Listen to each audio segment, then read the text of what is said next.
Computer memory के बारे में। तो स्टार्ट करते हैं। Computer system needs memory to store the data and instructions for processing. अगर हम कंप्यूटर सिस्टम की बात करें तो सिस्टम में कभी भी कोई भी डेटा स्टोर करना होता है तो उसके लिए हमें कुछ स्टोरेज स्पेस की जरूरत होती है, क्योंकि कोई भी डेटा बिना स्टोर किए हुए प्रोसेस नहीं हो सकता। आइदर टेम्पोरली स्टोर करना हो या फिर फ्यूचर यूज के लिए परमानेंटली हमें स्टोर करना हो, तो उसके लिए हमें कुछ ना कुछ स्टोरेज मीडियम की जरूरत होती है, स्टोरेज डिवाइस की जरूरत होती है, जिसे हम कंप्यूटर मेमोरी कहते हैं। सबसे पहले हम देखते हैं कि मेमोरी को हम आखिर मेजर कैसे करते हैं। मेमोरी की बात करें तो हमें कैसे पता होगा कि हमें कितने स्पेस की रिक्वायरमेंट है, कौन से डेटा स्टोर करने के लिए हमें कितना स्पेस चाहिए। तो उसके लिए हमें कंप्यूटर मेमोरी की जो यूनिट है उसकी नॉलेज जरूरी है। तो स्टार्ट करते हैं पहले units of memory. Computer system uses binary numbers to store and process data. जैसा कि हम लोग जानते हैं कि कोई भी कंप्यूटर होता है सिर्फ डिजिटल डेटा के बेस पे काम करता है, तो इसलिए हमें कोई भी डेटा को जब स्टोर करना होगा तो उसे 0 1 के फॉर्म में स्टोर करना है। बाइनरी नंबर यानी sequence of 0 1। Computer system binary number पे प्रोसेस करता है। अगर हम बात करें बाइनरी डिजिट की तो बाइनरी डिजिट जैसे 0 और 1, इसको स्टोर करने के लिए हमें एक स्टोरेज की नीड होती है, एक स्पेस की नीड होती है, जो बेसिक यूनिट बिट्स के नाम से जाना जाता है। बाइनरी डिजिट यानी 0 1 और एक बाइनरी डिजिट को स्टोर करने के लिए हमें 1 बिट स्टोरेज की नीड होती है।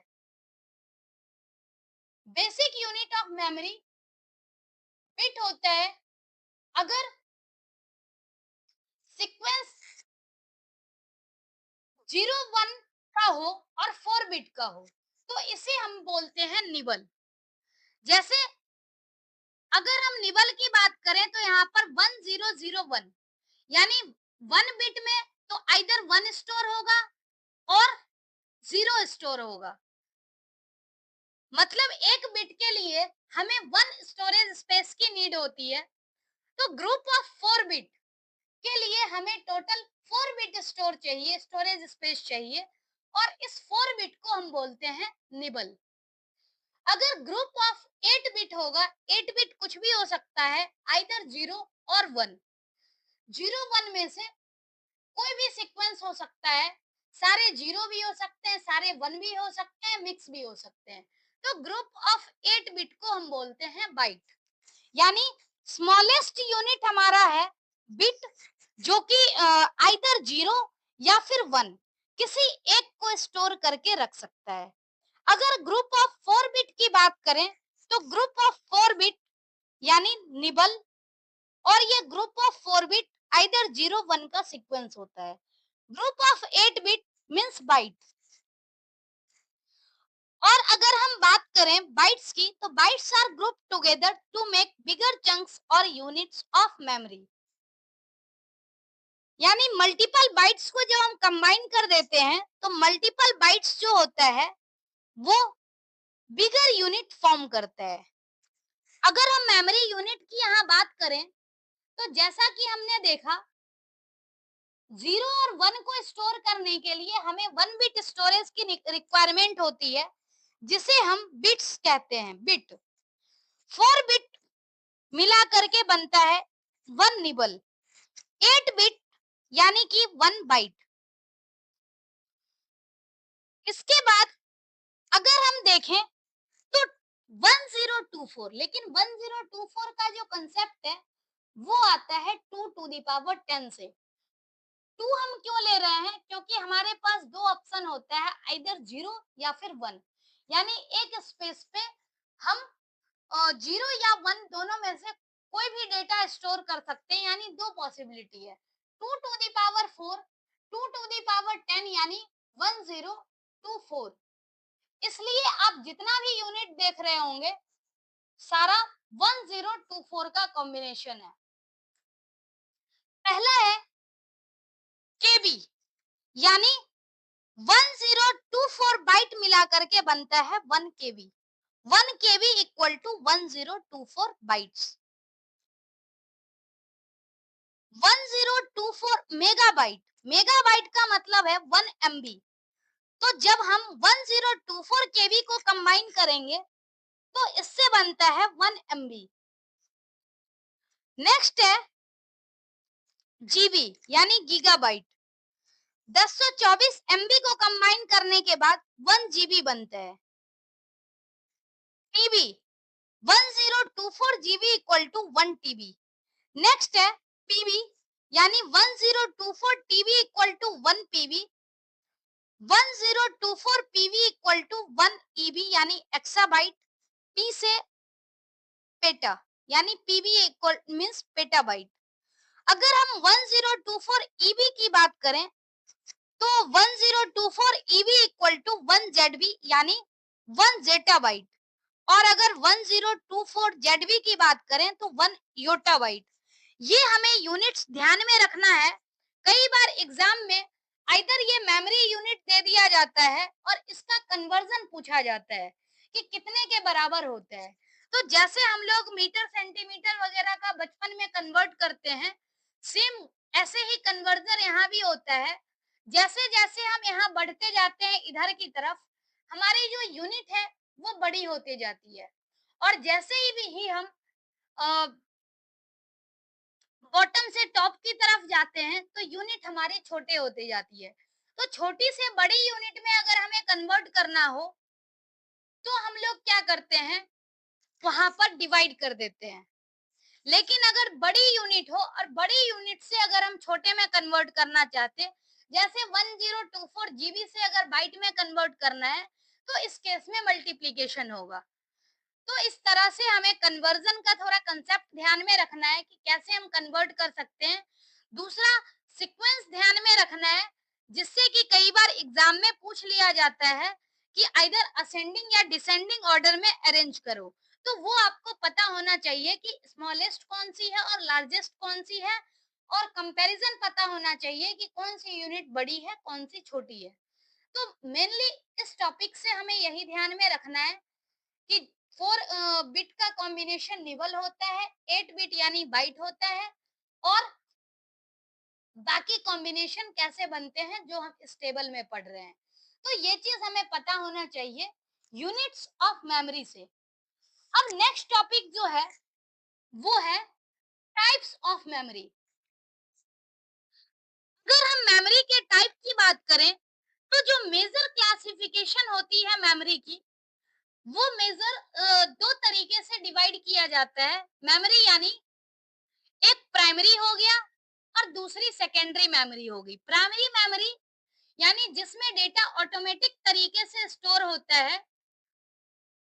ये नहीं कह सकते कि हमें स्टोर नहीं करना है या फिर करना है, मतलब ऑटोमेटिक स्टोरेज होता है जहां पर स्टोर करने की नीड होती ही है। ऐसे स्टोरेज जो होते हैं वो प्राइमरी होते हैं। और जब हमें डेटा को परमानेंटली स्टोर करने की नीड होती है तो सेकेंडरी मेमोरी यूज होता है। टेम्पोररी मेमोरी जो प्राइमरी होती है वो टेम्पोरली डेटा स्टोर करता है, सेकेंडरी होती है डेटा परमानेंटली स्टोर करता है। प्राइमरी मेमोरी का क्लासिफिकेशन हम देखें तो प्राइमरी मेमोरी को 2 पार्ट में डिवाइड करते हैं, रैम और रोम। वहीं सेकेंडरी मेमोरी है, secondary memory different different type हो सकता है, जैसे हार्ड डिस्क है, सीडी है, डीवीडी है, फ्लॉपी डिस्क है, और भी डिवाइस हो सकते हैं, पेन ड्राइव है। ये सब सेकेंडरी मेमोरी के टाइप है, एग्जाम्पल है। तो इसको हम डिटेल में देखते हैं। पहला है primary memory. It is an essential component of computer system. क्योंकि एसेंशियल क्यों है, क्योंकि इसके बिना कंप्यूटर प्रोसेस ही नहीं कर सकता। क्योंकि कोई भी डेटा जो होना चाहिए वो प्राइमरी मेमोरी में होना चाहिए बिफोर प्रोसेसिंग। और अगर प्राइमरी मेमोरी ही नहीं होगी तो कंप्यूटर प्रॉपरली वर्क ही नहीं करेगा। और program and data are loaded into the primary memory before processing। मतलब प्रोसेसिंग से पहले जो है वो प्रोग्राम और डेटा प्राइमरी मेमोरी में लोड होता है। The CPU interacts directly with the primary memory to perform read write operations. Read write operation की अगर हम बात करें तो कोई भी ऑपरेशन होता है उसके लिए प्राइमरी मेमोरी डायरेक्ट सीपीयू से इंटरेक्ट कर पाता है। उसका रीजन है कि प्राइमरी मेमोरी की स्पीड थोड़ी फास्ट होती है, जिसकी वजह से सीपीयू डायरेक्टली इंटरेक्ट कर पाता है। अगर हम इसके टाइप की बात करें तो टू टाइप का होता है। एक होता है रैम और दूसरा होता है रोम। रैम यानी रैंडम एक्सेस मेमोरी, दूसरा है ROM, read only memory. RAM is usually referred to as main memory and it is faster than the secondary memory or storage devices। अगर हम RAM की बात करें तो जो RAM होता है, RAM को हम मेन मेमोरी भी कहते हैं और ये सेकेंडरी मेमोरी के कंपैरिजन में फास्टर होता है। नेक्स्ट है read only memory. Read only memory यानी कि रोम। दोनों का कंपैरिजन देखते हैं। RAM means random access memory, ROM यानी रीड ओनली मेमोरी। रैम क्या होता है? रैम एक वोलेटाइल मेमोरी होती है। वोलेटाइल मतलब as the power supply is turned off all the contents of RAM are wiped out. कहने का मतलब है कि वोलेटाइल इसलिए बोलते हैं कि पावर सप्लाई अगर बंद हो जाए, सिस्टम का पावर ऑफ कर दिया जाए तो रैम के सारे कंटेंट इरेज हो जाते हैं। लेकिन अगर हम रोम की बात करें तो रोम क्या होता है? नॉन वोलेटाइल होता है। Its contents are not lost even when power is turned off. कहने का मतलब है कि पावर अगर टर्न ऑफ भी हो जाए तब भी इसका कंटेंट इरेज नहीं होता, क्योंकि ये परमानेंटली स्टोर किया गया होता है। It is used to store data temporarily while computer is working. RAM किस लिए यूज होता है? तो जब डेटा टेम्पोरली जैसे डेटा स्टोर करता है, जिस टाइम में कंप्यूटर वर्क कर रहा होता है उस टाइम के डेटा को टेम्पोरली स्टोर करने के लिए रैम यूज किया जाता है। अगर हम बात करें रोम की तो रोम में ज्यादातर स्टार्टअप प्रोग्राम यूज किए जाते हैं। स्टार्टअप प्रोग्राम जैसे सिस्टम को ऑन करते हैं तो उस टाइम में जो भी प्रोसेस होता है उससे रिलेटेड डेटा को स्टोर करने के लिए रोम का यूज किया जाता है। रैम टेम्पोररी स्टोरेज है और रोम क्या है? Permanent storage. जैसे हमने बात करी कि रैम वोलेटाइल मेमोरी होती है। वोलेटाइल मेमोरी मतलब डेटा इरेज हो जाता है पावर ऑफ होने के बाद, तो इसे हम टेम्पोररी स्टोरेज बोलते हैं। और रोम क्या है? परमानेंट स्टोरेज है, क्योंकि इसका डेटा इरेज नहीं होता है।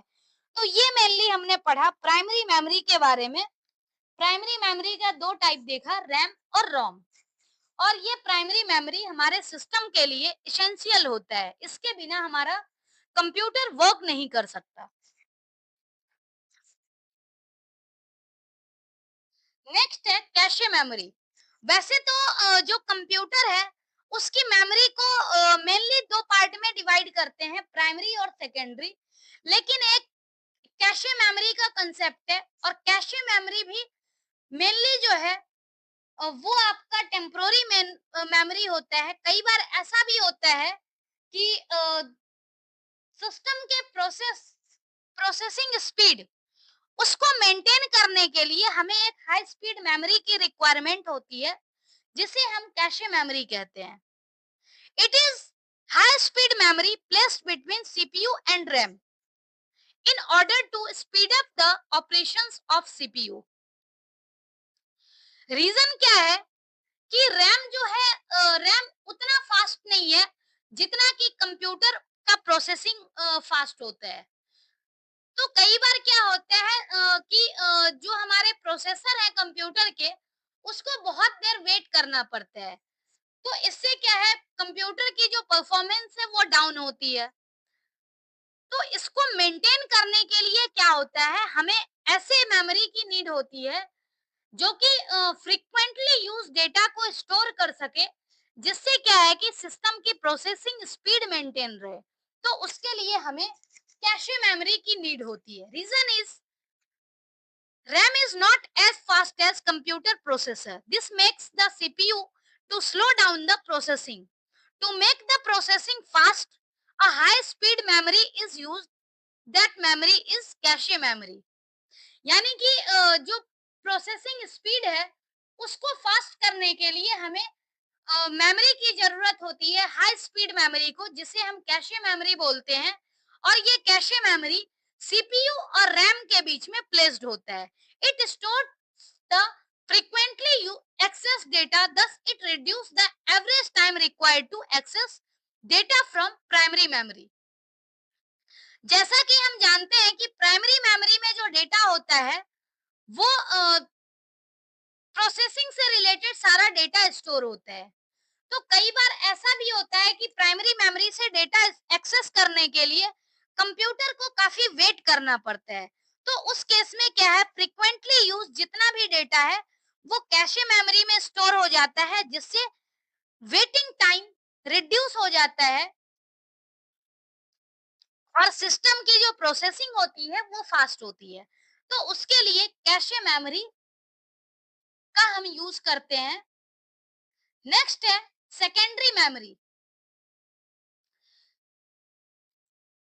Primary memory has limited storage capacity and that is not enough to store the data।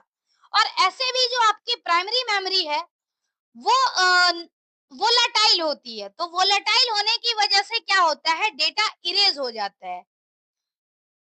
इसलिए अगर हमें डेटा को परमानेंटली स्टोर करना हो तो हमें ऐसे मेमोरी की जरूरत होती है जिसमें परमानेंटली डेटा स्टोर हो सके। तो इस केस में हम सेकेंडरी मेमोरी का यूज करते हैं। Primary memory has limited storage capacity and it is not enough to store data. Also, it is volatile memory.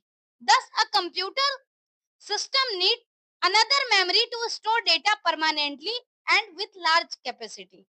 For that purpose, secondary memory is used. Secondary memory stores data permanently and has larger storage capacity than primary memory. But it is slower than main memory. Main memory की जो speed होती है वो secondary memory के comparison में fast होती है।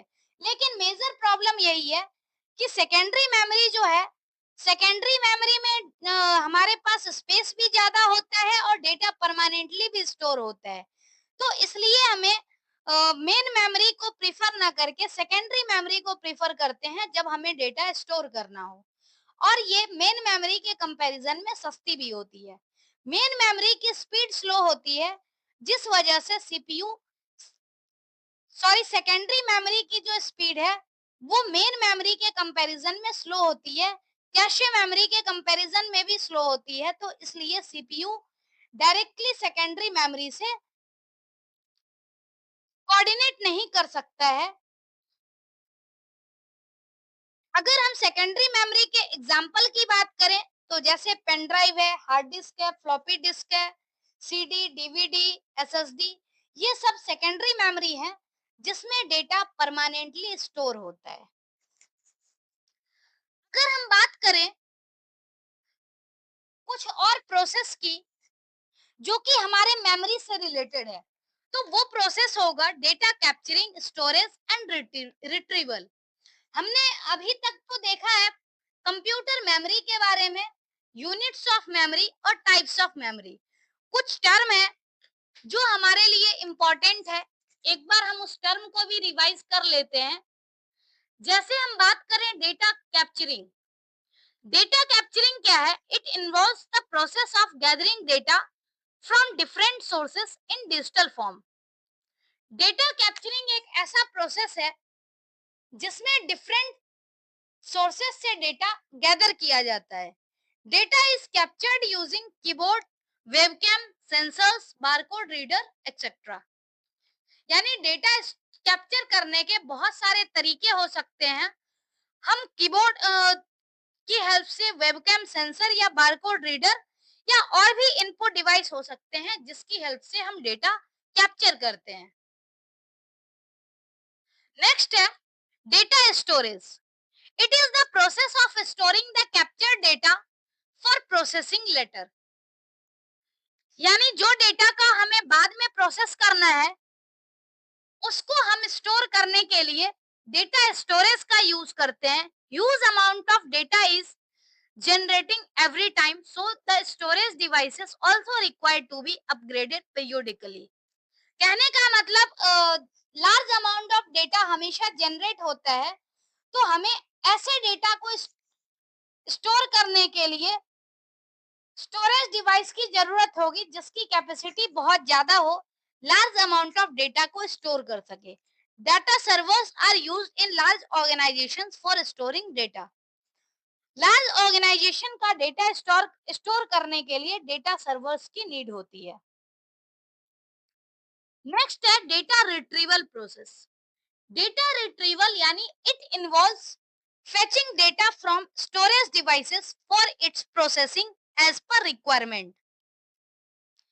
जब भी हमें रिक्वायरमेंट होगी तो हम स्टोरेज डिवाइस से डेटा को फेच करेंगे और minimising the data access time is crucial factor for retrieval of data. मतलब जब भी हम डेटा को रिट्रीव करेंगे तो कोशिश हमारी ये होनी चाहिए कि डेटा एक्सेस टाइम जो है वो कम से कम हो। नेक्स्ट प्रोसेस है data deletion and recovery. To security concerns associated with data. कहने का मतलब है कि कोई अनऑथराइज्ड पर्सन या सॉफ्टवेयर डेटा को डिलीट ना कर दे। तो डेटा डिलीट करने से बचने के लिए हमें आइदर पासवर्ड का यूज करना होता है या फिर फाइल को इनक्रिप्ट करना होता है ताकि दूसरा कोई पर्सन उसको अनऑथराइज्ड तरीके से एक्सेस ना कर सके। तो डेटा के लिए मेन सिक्योरिटी कंसर्न है, एक तो डेटा डिलीशन, दूसरा है डेटा रिकवरी। कई बार ऐसा भी होता है कि कोई भी डेटा डिलीट हो जाए। एक तो है unwanted recovery of data by unauthorised user. तो अनऑथराइज्ड यूजर डेटा रिकवर ना कर सके, इसका एक तो हमें ध्यान रखना है।